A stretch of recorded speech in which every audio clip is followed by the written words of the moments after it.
একটি যুগের অবসান, চারদিকে কান্নার রোল আর বুক ফাটা আর্তনাদ। তেহরানের ইমাম খোমেনি গ্র্যান্ড মোসাল্লা আজ শোকের মহাসমুদ্র। যেই মানুষটির একটি ইশারায় আতকে কেঁপে উঠত বিশ্ব রাজনীতি, সেই প্রিয় নেতার জানাজায় কানায় কানায় পূর্ণ হয়ে ওঠে মোসাল্লার প্রাঙ্গণ।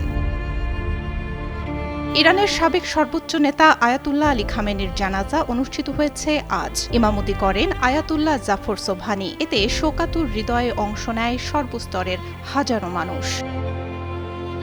একে একে ৩ ধাপে অনুষ্ঠিত হয় এই চিরবিদায়ের প্রার্থনা। প্রথম ধাপে শুধু শহীদ নেতা আয়াতুল্লাহ আলী খামেনির জন্য নামাজ আদায় করা হয়। দ্বিতীয় ধাপে জানাজা হয় শহীদ বোশরা হোসেইনি খামেনি, শহীদ মেজবা আল হুদা বাকেরি এবং শহীদ জাহরা হাদ্দাদ আদেলের। আর তৃতীয় ধাপে আদায় করা হয় আলী খামেনির নাতনি ছোট্ট শিশু জাহরা মোহাম্মদী গোলপায়েগানের জানাজার নামাজ।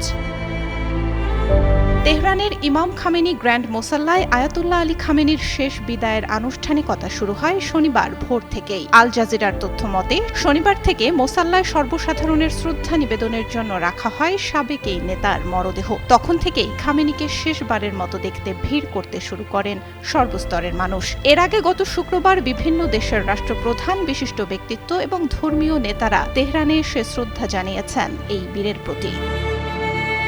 আনুষ্ঠানিকতা এখানেই শেষ নয়। সোমবার তেহরানে বের হবে মূল জানাজার বিশাল শোভাযাত্রা। এরপর ইরাকের পবিত্র ভূমি নাজাফ ও কারবালায় যাবে সাবেক এই নেতার মরদেহ। সেখানে জানাজার অনুষ্ঠান শেষে মঙ্গলবার পবিত্র শহর কোমে নেওয়া হবে তাকে। বৃহস্পতিবার মাশহাদের ইমাম রেজার মাজারে চিরনিদ্রায় শায়িত হবেন ইরানি বিপ্লবের এই পথ প্রদর্শক। সুলতানা সুরমা, যুগান্তর নিউজ।